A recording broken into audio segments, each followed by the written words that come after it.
nessa noite a gente vai conversar então sobre a divisa desse culto. E o tema dessa celebração a Deus é proclamemos a verdade no mundo.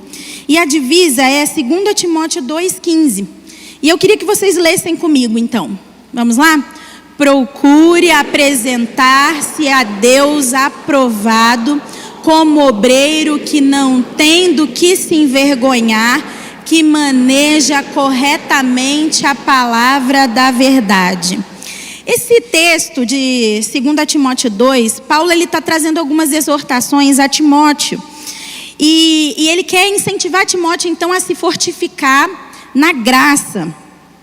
Porque a verdade é que a vida cristã, ela não é uma vida fácil, né? É uma vida de luta e de luta às vezes sem trégua. São muitos desafios. Tem pessoas que se convertem com a ilusão de que uma vez que elas vão servir a Cristo, as coisas vão ficar fáceis. E tem muita gente que vem para a igreja buscando essa facilidade, se decepciona e vai embora da igreja porque diz, não. Porque na verdade quando a gente se converte a Cristo e começa a experimentar de uma vida cristã, muitas vezes as coisas não ficam mais fáceis. Pelo contrário, elas se tornam mais desafiadoras, porque a gente vê que esse mundo jaz do maligno e a gente precisa tomar posição. E às vezes tomar posição significa sim sofrer perseguições, ser deixado de lado, ser chamado de careta, não ser convidado para alguns ambientes e sofrer um pouco por ser diferente. Então tem gente que acha que essa vida cristã é fácil, mas não é. A vida cristã é uma vida de luta sem trégua. E ela acontece num campo de batalha. E para essa batalha, a gente não pode contar com a nossa força, nem com o nosso entendimento. Porque a gente é fraco demais para isso. A gente precisa do poder, e o poder que está em Cristo Jesus. Então Paulo ele vem conversando sobre isso com Timóteo, e ele usa no texto algumas figuras de linguagem para trazer exemplos para ele, em todo o texto de 2 Timóteo 2, que eu convido você a ler depois lá na sua casa, para você poder meditar, porque hoje a gente vai se ater ao versículo 15.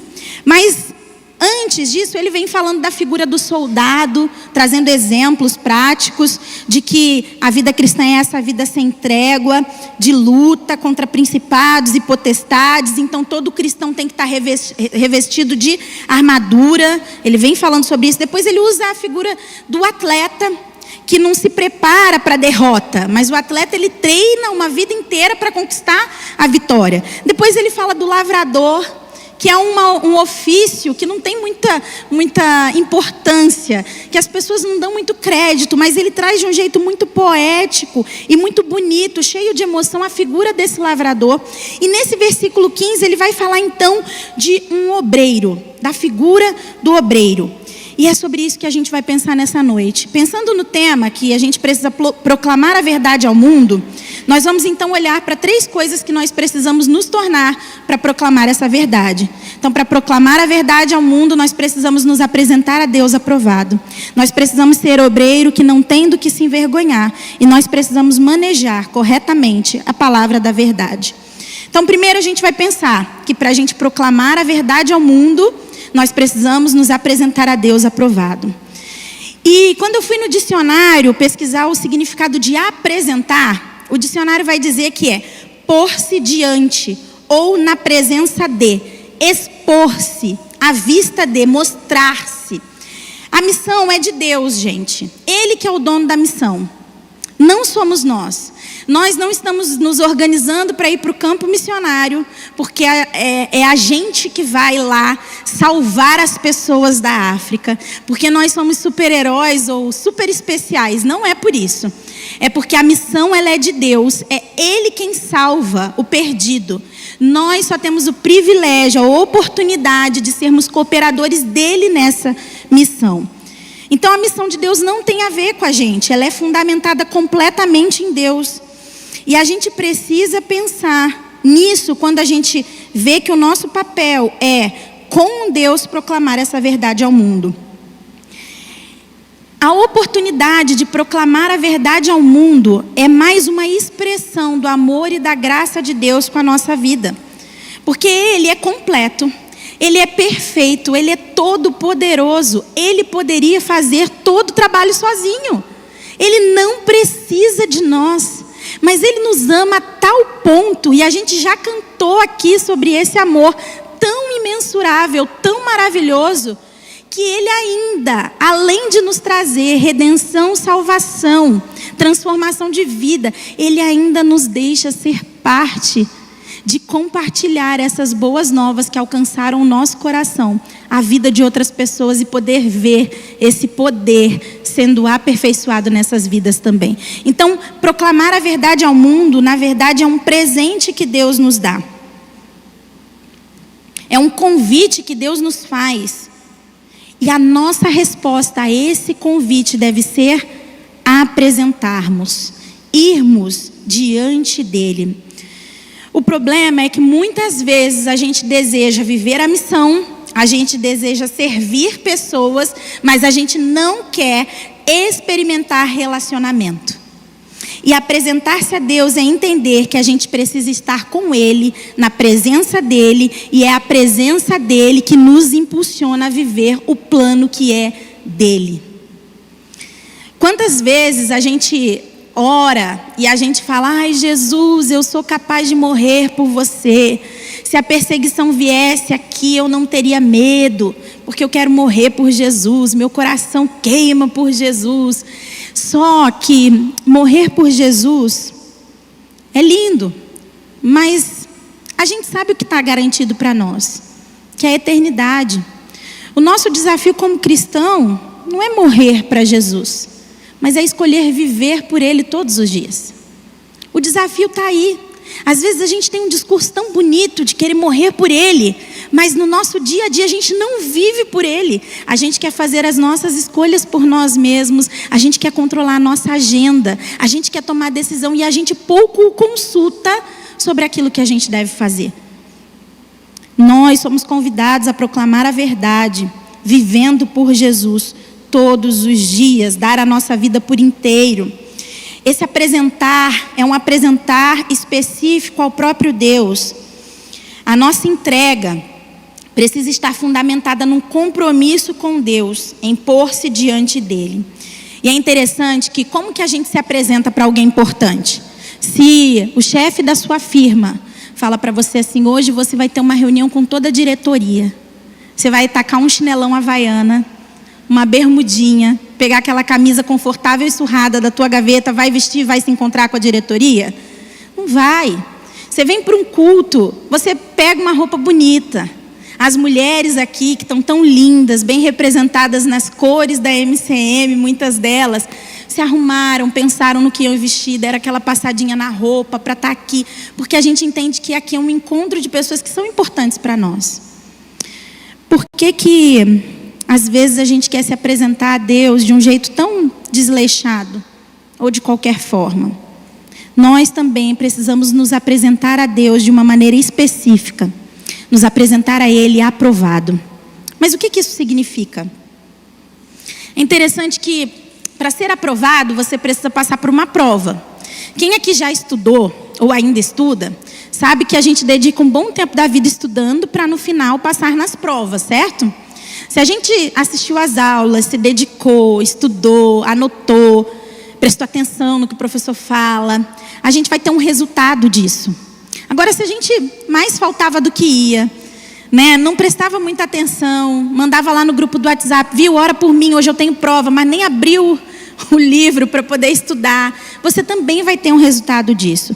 A gente se prepara, a gente precisa se preparar para ser aprovada. A aprovação é uma resposta do nosso investimento. Tiago 1,12 vai dizer assim, gente: bem-aventurado o homem que suporta com perseverança a provação, porque depois de ter sido aprovado, receberá a coroa da vida, a qual o Senhor prometeu aos que os amam. Esse aprovado que aparece no texto de Tiago, no original, é o mesmo aprovado que aparece no texto de 2 Timóteo 2,15. Ou seja, ser aprovado tem a ver com suportar a provação, suportar as tentações do pecado. é uma das manifestações da sua busca pela aprovação de Deus.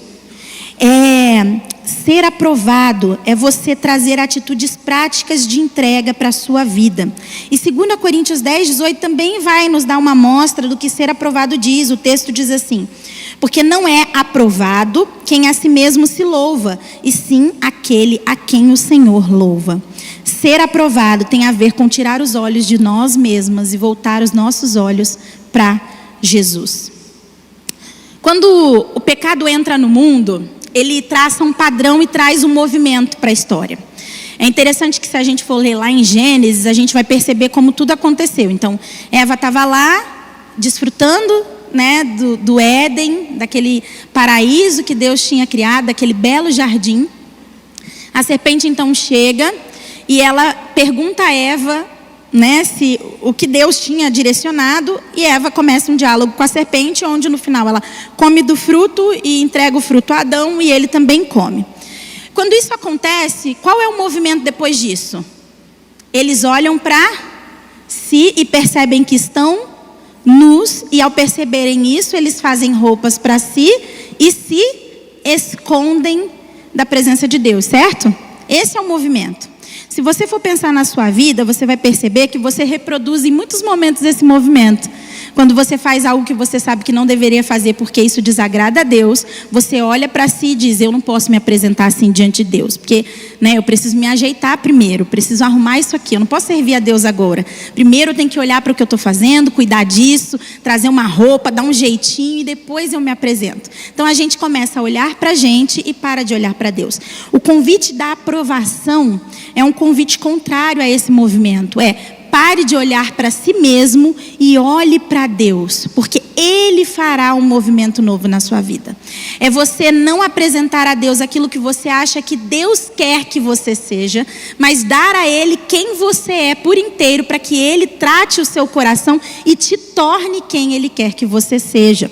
Então, o convite da aprovação é um convite para a gente olhar para Deus, para tirar os nossos olhos de nós e entender que nele a gente encontra tudo o que a gente precisa. Para proclamarmos a verdade ao mundo, precisamos nos apresentar a Deus aprovado. Ir até a presença de Deus preparado, sabendo nossa condição, mas entendendo que a redenção que recebemos por Cristo Jesus, ela é completa. E que a obra que o Senhor começou, obrigado, na nossa vida, Ele é fiel para completá-la. Para proclamarmos a verdade ao mundo, nós precisamos ser obreiro que não tem do que se envergonhar. É interessante que a palavra para essa palavra original, né, no grego para obreiro, é a mesma palavra que descreve os trabalhadores, que em Mateus 5 a gente precisa orar. Quando Deus fala assim, Jesus fala, poucos são os trabalhadores, né? Mas a seara está pronta para a ceifa, mas poucos são os trabalhadores. Rogai, pois, ao Senhor da seara que mande mais trabalhadores para a sua seara. Esses trabalhadores são esses obreiros que se apresentam ao Senhor, aprovados. É a mesma palavra. Ser um obreiro que não tem do que se envergonhar é aquele que já entendeu que na missão de Deus todo cristão tem um lugar. Interessante que Spurgeon vai dizer uma frase que eu gosto muito, que é: todo cristão ou é um missionário ou é um impostor. Se você já conheceu a Cristo e entendeu o que o Evangelho significa, você não consegue mais viver uma vida alheia a essa mensagem. Você é convidado pelo próprio Jesus a ser um missionário, a usar a sua vida onde Ele te colocou, com as habilidades que Ele te deu, com a profissão que você exerce, para proclamar essa mensagem. Nós somos convidados por Deus a isso.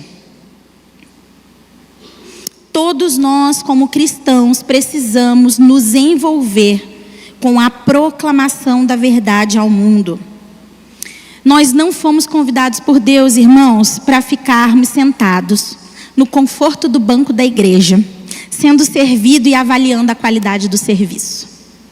O problema é que muitas vezes nós, como igreja, nos acomodamos a esse papel.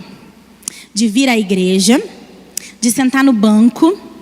Se o banco fosse acolchoado, seria até melhor, né? Para ficar mais confortável. Aí você já começa a dizer: ô pastor, está na hora de trocar o banco da igreja. Esse banco de madeira não está confortável. A gente precisa de um pouco mais de conforto. Aí você senta aí no culto e começa a avaliar se o louvor foi bom, se a galera cantou direitinho, se não desafinou. E se foi uma música que você gosta. Porque se foi uma que você não gosta, você nem levanta para cantar. Porque não é uma boa música. Poxa vida, ele tem música melhor no repertório, não precisava tocar essa. Aí você vai avaliar a mensagem. Aí você ouve e fala: mas não era isso que eu queria ouvir hoje. Né? Pô, o pastor está falando isso de novo. Ah, eu não estava afim. Eu queria uma mensagem assim, um pouco mais tranquila. Que eu saísse daqui mais motivado para vencer as batalhas dessa semana. E aí você vem para a igreja como um telespectador do culto e um avaliador do serviço prestado. Você cobra da liderança da igreja, dos diáconos da igreja, do pastor e da família pastoral, que eles prestem conta do serviço que eles estão oferecendo. E olha para a igreja de um jeito meio empresarial, inclusive. Esse não é o chamado de Jesus para nós. O chamado de Deus para nós é um chamado de serviço. Se o próprio Jesus, que era filho de Deus, diz para nós na palavra que ele não veio para ser servido, mas para servir, como que a gente quer viver uma vida sendo servido? Proclamar a verdade ao mundo e ser um obreiro que não tem do que se envergonhar é aquele que entendeu que tem um papel no movimento de Deus no mundo. E não é um papel passivo, é um papel ativo. Uma vez que Deus já alcançou o seu coração, você precisa comunicar essa mensagem a outras pessoas que ainda não receberam. Você foi chamado por Deus para exercer um papel de serviço. E o que você está esperando para se apresentar diante de Deus, disposto a viver a seu serviço e servindo a sua igreja? Esse obreiro que se apresenta a Deus aprovado, ele não tem do que se envergonhar. Por quê? Será que ele não comete nenhum pecado? Não. Ele não tem do que se envergonhar, porque os seus pecados já foram depositados na cruz. E porque ele entende que não há vergonha quando a gente percebe que Cristo nos trouxe redenção. Ele veio ao nosso resgate. Nós cantamos isso na última canção que cantamos aqui. Ele veio ao nosso resgate e ele trouxe justificação para os nossos pecados. Ou seja, ele não merecia, mas voluntariamente, obedecendo ao Pai, ele se entrega naquela cruz para ser crucificado no nosso lugar. Mas a morte não o venceu. Ele venceu a morte e ressuscitou. Jesus, ele então leva a culpa sobre os nossos pecados. E aí, por conta disso, a gente pode experimentar a regeneração.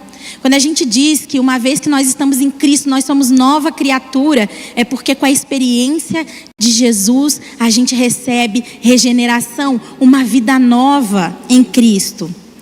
E aí, com essa vida nova, a gente vive para nos santificarmos, consagrando toda a nossa vida a Deus e dando graças ao seu poder e perceber o seu poder se manifestando em nossa vida, para que um dia a gente viva então a glorificação, onde no céu nós desfrutaremos da presença dele num corpo glorificado, celebrando o autor e consumador da nossa fé. Se você encontrou Cristo, se você experimenta a graça de Deus, você percebe que ele faz então nova todas as coisas. E é no poder dele que você tem a capacidade de se apresentar como um obreiro que não tem do que se envergonhar. Esse obreiro que não tem do que se envergonhar sabe que nada pode ser capaz de separá-lo do amor de Cristo.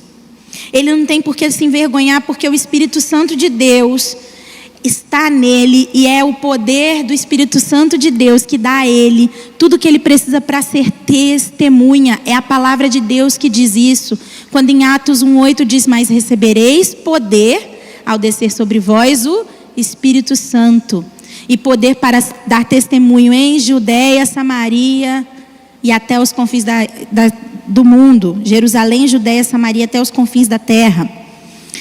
Você tem o Espírito Santo de Deus, e esse Espírito Santo de Deus é o que te dá poder para se tornar um obreiro que não tem do que se envergonhar. O obreiro precisa apresentar-se primeiro a Deus como aprovado, para depois apresentar-se diante dos homens. O primeiro lugar que a gente deve ocupar é estar na presença de Deus. O problema é que esse mundo nos convida, e isso até aqui dentro das igrejas, a gente acaba fazendo esse movimento de acreditar que a gente precisa fazer para Jesus, e a gente se esquece que a gente precisa ser em Jesus. E o nosso ser, o nosso tornar-se, transborda, e o fazer vem naturalmente. Porque uma vez que a gente é conectado com Cristo Jesus, com Deus, com o seu Espírito Santo, não dá mais para não fazer parte do movimento que Deus está fazendo. Para proclamar então a verdade ao mundo, a gente precisa manejar corretamente a palavra da verdade. Irmãos, a palavra é um tesouro muito precioso. A gente vive uma liberdade religiosa tão grande no nosso país, que isso às vezes traz uma banalização tão grande da palavra de Deus, porque é tão fácil, né? Você baixa aplicativo, você tem 15 versões da Bíblia. Você lançou no mercado uma Bíblia mais bonita que a sua, com capa de florzinha, com glitter, né? Com um negocinho que pula, que é 3D, que tem desenho. Aí você vai lá e compra. E aí a sua Bíblia fica um pouquinho surrada, você vai lá e troca por uma nova. E às vezes a gente tem 5, 6 Bíblias diferentes na nossa casa, com versões diferentes, e a gente sequer abre uma para ler aquilo que Deus quer falar com a gente. Às vezes a gente passa em muitas igrejas e é comum eu ouvir de algumas pessoas assim: ai, mas Deus está em silêncio, Deus não tem falado comigo. E esses tempos atrás eu ouvi numa pregação e isso pegou para mim. E eu falei: é verdade. E o pregador dizia assim: se você está dizendo que Deus está muito em silêncio, que Ele não fala com você, talvez seja porque você está abrindo pouco a sua Bíblia. Porque não tem como você abrir a Bíblia, que é a palavra de Deus, e você não ouvir a voz dEle, não identificar aquilo que Ele está dizendo a você. Então, a gente precisa valorizar. Se a gente vai se conectar com países onde é proibido pregar o evangelho, e são tantas histórias que a gente ouve de tantos missionários que às vezes se emocionam, e pessoas de países fechados como a Coreia do Norte, por exemplo, que chora ao receber um pedacinho da Bíblia e lê aquele pedacinho por anos da vida, e é aquilo que fortalece a fé, porque é um país onde a Bíblia não chega, não pode chegar, e com algumas estratégias fragmentos dela chegam à mão dessas pessoas, e eles valorizam aquilo, eles leem. Tem lugares que é proibido andar com a Bíblia, então as pessoas decoram, não por uma mera formalidade ou para ser melhor do que os outros, não, mas porque sabem que não existe outra forma de você carregar essa mensagem se não for na mente e no coração. Porque não pode andar com a Bíblia livremente. E aqui no nosso país a gente tem liberdade, mas a gente faz tão pouco caso disso, né? A gente lê pouco, busca pouco. A palavra é um tesouro precioso. Não podemos fazer a obra de Deus de forma relaxada, irmãos. Se você ensina, você precisa estudar. Quem prega a palavra precisa aprender sobre a palavra. Aquele que não busca aprender vai tornar impossível a tarefa de ensinar. Quem não abastece a própria alma com a palavra não pode alimentar os outros com a palavra. A gente não pode ensinar as pessoas a partir do que a gente tem das nossas emoções, dos nossos sentimentos, do vazio da nossa mente. O obreiro precisa manejar bem a palavra para poder expor elas às pessoas integralmente, fielmente e corretamente. Não é sobre o que nós sentimos, o que a gente acredita que é certo, mas é sobre o que a palavra de Deus diz, aquilo que ela fala. É sobre proclamar o evangelho sem desvios. E que grande desafio, não? Hoje você pode ver muitas pessoas na internet, são tantas vozes na internet, nas redes sociais, né? São tantas coisas sendo pregadas, tanta gente que pega versículos sem contexto e aplicam para conseguir conquistar coisas. É tanta deturpação do evangelho, são tantas correntes ideológicas que são tão desafiadoras e que têm contaminado o coração das pessoas. E recentemente, lendo um livro muito bom, que eu recomendo às mulheres, chama Ela, a Imagem Dele. A autora começa esse livro com uma frase que fez muito sentido, que é: quando a teologia é fraca, qualquer ideologia faz sentido. Às vezes a gente fica, nossa, a nossa juventude está perdida, estão sendo levados aí por correntes ideológicas, contaminados por pensamentos que não são cristãos. Eles estão precisando de Bíblia, de teologia, porque uma vez que a gente conhece a palavra da verdade, a gente não é contaminado pelas mentiras. Porque a palavra de Deus, ela é preciosa e nela tem tudo que nós precisamos para viver. Quantas vezes a gente gasta um tempão, perde um tempão da nossa vida procurando as respostas para os dilemas que a gente enfrenta nas blogueiras, nas dicas do Instagram, nos youtubers da vida, em mulheres que são referências para tantos temas, e a gente vai atrás de conselho e busca aqui, busca ali, pede orientação aqui e ali, e o último recurso que a gente faz é ir até a presença de Deus e na sua palavra buscar as respostas que a gente precisa. E esse deve ser sempre o nosso primeiro recurso, porque a palavra de Deus, ela é maravilhosa, ela é um tesouro. Para manejar corretamente a palavra da verdade, nós precisamos ter intimidade. Você não maneja bem um carro de cara, né? É preciso experiência. Quem aqui já teve a experiência de tirar a habilitação, sabe que é um processo. Começa com uma prova teórica. Não, você faz as aulas teóricas, você faz a prova teórica, aí você vai para a prática. E a prática da autoescola é te ensinar a fazer baliza, passar no quebra-mola sem morrer o carro, né? Dar a seta para você passar ali e não andar mais do que 40 quilômetros. Então, é bem básico o que você aprende na autoescola.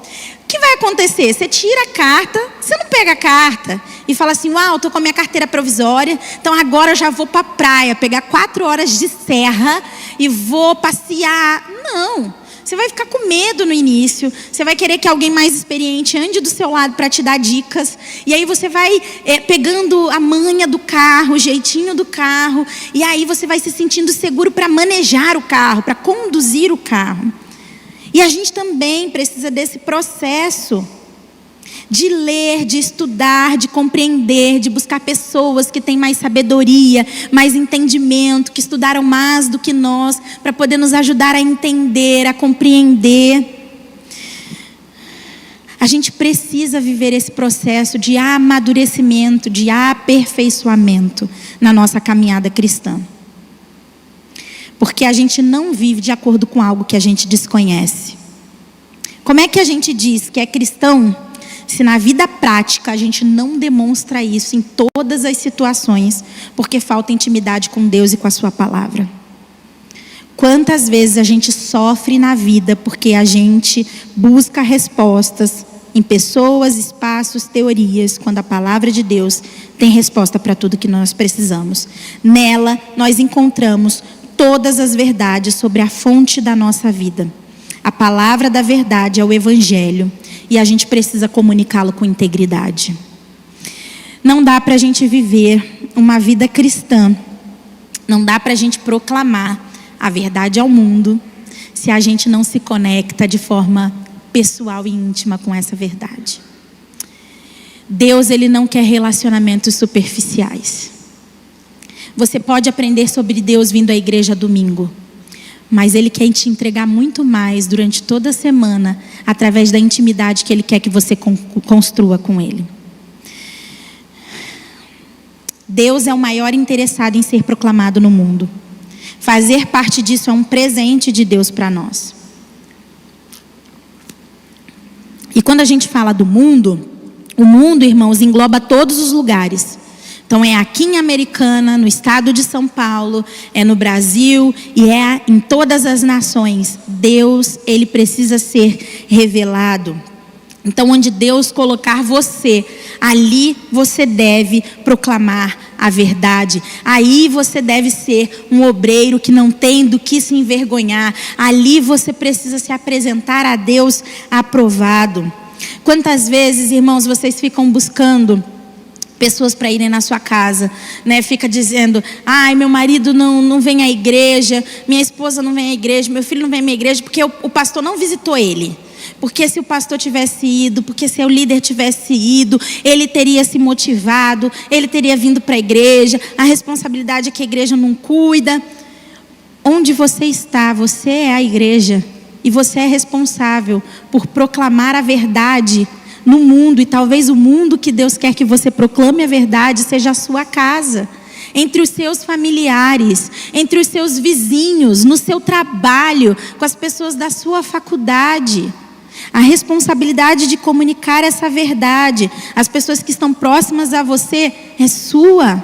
Essa responsabilidade não é transferível a outra pessoa, mas ela deve ser assumida por você. O poder do Espírito Santo de Deus em nós é o que nos torna esse obreiro que se apresenta pronto, que não se envergonha e que segue a palavra da verdade. E eu gostaria que você saísse daqui pensando nessa noite e orando, pedindo para Deus para ser parte desse movimento que Ele está fazendo no mundo. Pedindo a Deus para que o amor dEle te preencha de tal forma que você deseje a sua presença todos os dias. Que você queira construir essa intimidade, essa busca constante por Ele. E que te movimente a oferecer a sua vida como resposta às necessidades do mundo. Se você está contaminado pelos seus pecados e talvez pensando, eu erro demais, eu não tenho capacidade, eu não estou pronto para isso. Jesus, ele já redimiu todos os nossos pecados na cruz, e o que nós precisamos é ir até Ele, entregar e receber o seu perdão.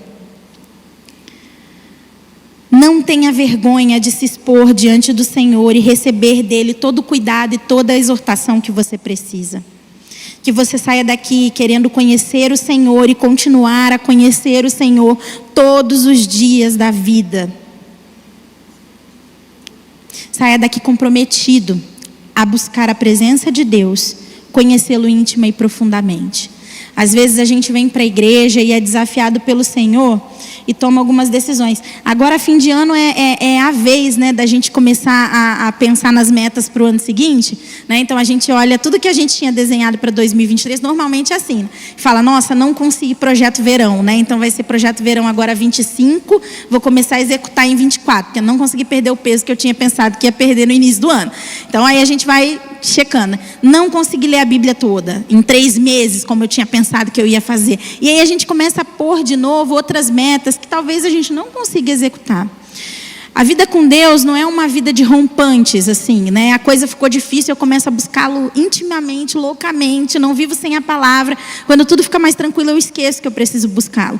Esses picos, não. A vida com Deus precisa ser uma vida de constância. Não é sobre você escolher por um dia ler 40 capítulos e só um dia do ano você conseguir ler os 40. Os outros dias você nem pegar a Bíblia para ler mais. Talvez o que Deus está te convidando a fazer é se comprometer por 40 anos ler 1 capítulo, 2 capítulos. Mas é constantemente fazer a escolha de buscá-lo. Fazer a escolha de proclamar a verdade ao mundo, se tornando quem Deus quer que você seja. Esse obreiro aprovado, que não tem do que se envergonhar e que maneja corretamente a palavra da verdade. Esse desafio que Paulo nos apresenta, ele não escolhe alguns, mas ele apresenta para a igreja.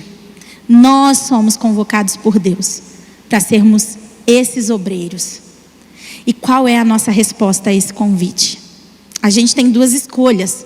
A primeira é continuar levando a nossa vida como se isso não fosse sobre nós, e vivendo na nossa canequinha, no nosso mundinho, no nosso umbiguinho, se preocupando com as nossas coisinhas e fingindo que todas as outras coisas não nos importam e ignorando aquilo que Deus tem falado conosco. E essa é uma vida que talvez possa parecer uma vida confortável e simples agora, mas que não é. Ou a gente pode fazer a escolha de dizer sim a esse convite que Deus está nos fazendo, de nos tornarmos quem Ele quer que nós sejamos, para fazermos parte do plano que é dele no mundo. E o que eu quero encorajar os irmãos é de dizer que não existe um lugar melhor para estarmos do que aquele lugar que o Senhor disse que é para onde nós devemos ir. Muita gente olha para a nossa família, e eu ouço isso constantemente. Vocês são muito corajosos. Vocês vão para a África mesmo, com aquelas 3 crianças pequenas. Tem alguns que ousam dizer loucos, né? Ficam, isso é muito louco. mas a maioria descorajosos. E eu digo para vocês que eu não me acho corajosa. Eu entendo, e a nossa família entende, que nós somos obedientes. Para mim, corajoso é aquele que Deus está dizendo o que deve fazer e diz não. Porque tem que ter uma coragem grandona para poder negar a Deus e aquilo que Ele está mandando fazer. Eu sou obediente, porque eu já entendi que não tem alegria, e não é a alegria de ausência de problemas, porque a gente vai ter aflição nesse mundo, mas é a alegria dessa presença que nos completa. Não existe alegria completa longe da presença do Senhor, e a gente está nessa presença quando a gente busca viver aquilo que Ele quer que a gente viva. Eu queria orar com vocês. Vamos ficar de pé. A MCA, que é uma organização envolvida com o movimento missionário, escolheu nessa noite um tema que tem a ver com um convite de nos mobilizarmos a proclamar a verdade. Isso tem tudo a ver com essa organização. E é nisso que eu quero orar, para que você saia daqui encorajado pelo Senhor a proclamar a verdade, que um dia alcançou o teu coração e trouxe liberdade de vida para você, para que outros ao seu redor também conheçam essa verdade, porque Deus, Ele é poderoso e Ele ainda opera grandes coisas.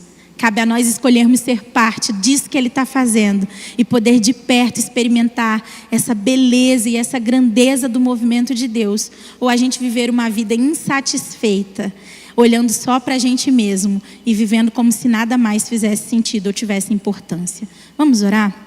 Jesus, obrigada por essa igreja que tem um compromisso com a sua palavra. Obrigada, Deus, por esse desafio que o Senhor confiou a nós nessa noite, nos convocando a proclamar a verdade ao mundo. Pai, que a gente saia daqui desejando conhecer mais sobre a sua palavra e nos prepararmos, nos tornarmos quem o Senhor quer que nós sejamos, para que a gente possa, Senhor, irradiar essa luz, proclamar, Senhor, essa verdade com as nossas palavras e com a nossa vida. Os campos continuam brancos para a colheita. E o Senhor fala que a gente precisa rogar a Ti, ó Deus, por mais obreiros, mais trabalhadores. Pai, eu clamo ao Senhor que daqui da primeira igreja batista de Americana saiam, Senhor, muitos obreiros comprometidos, Deus, em proclamar a palavra da verdade aqui nessa cidade, no estado de São Paulo, no Brasil e em todo o mundo, ó Pai. Que essa igreja ame missões cada vez mais, se comprometa cada vez mais em pregar o evangelho, se comprometa cada vez mais, ó Deus, em serem generosos, ofertando para aqueles que se dispõem a viver disso integralmente, em serem intercessores, Deus. Senhor, abençoa as mulheres dessa igreja que têm sido usadas pelo Senhor com esse impulso missionário. Fortaleça essas organizações presentes aqui que têm abençoado crianças, meninas, meninos, jovens, mulheres, ó Pai. Que cada vez mais elas se sintam direcionadas pelo Senhor para ser parte da proclamação da verdade que é o Senhor, o Teu Evangelho ao mundo. Que o Senhor nos movimente, ó Deus, nessa semana, para que a gente saia de um lugar de buscar uma relação dominical com o Senhor, mas que a gente vá para um lugar de buscar uma relação diária, de entrega todos os dias e de uma busca constante pela Tua presença, pela Tua aprovação, ó Pai. Em nome de Jesus, Senhor. Amém.